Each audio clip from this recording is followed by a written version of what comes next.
के दुआरिया हरदिया के गछिया हरदिया के गछिया हरदी फूलले आधी रात हरदी फूलले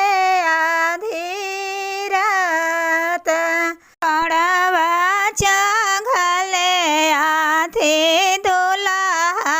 कौना दुल्हा दुल्हा कौना दुल्हा निरखे हरदिया के गाछ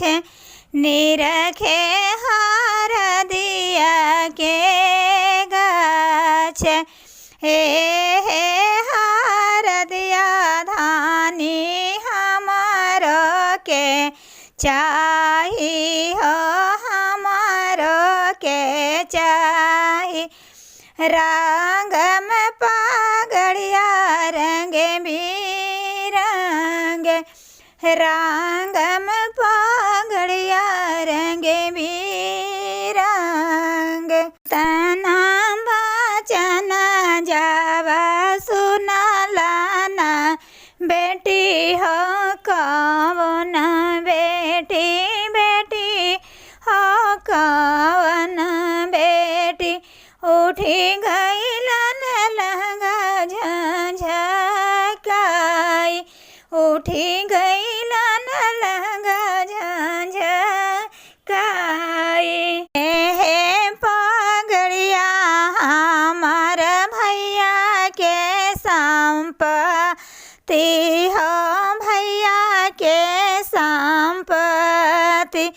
भाभी के जन्म है बात भाभी के जन्म है बात तना बचन जब सुनलन दुल्हा कवन दुल्हा दुल्हा कवन दुल्हा चौका से उठे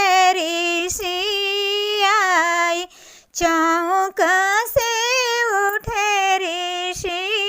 ऋषियाई राम बहनिया सरवे चौके पर छोड़ब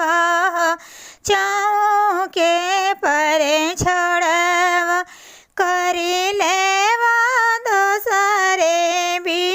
विवाह करी लेव दोसरे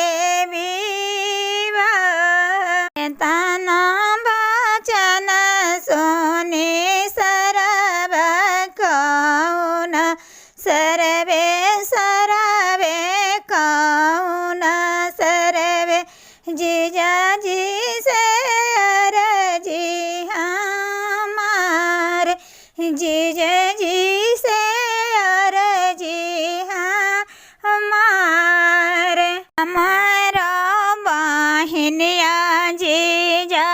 बड़ी नाए दन माह बड़ी नाए दनम करी दी जिनी माप करी दी जिनी माप रेंदी कटाई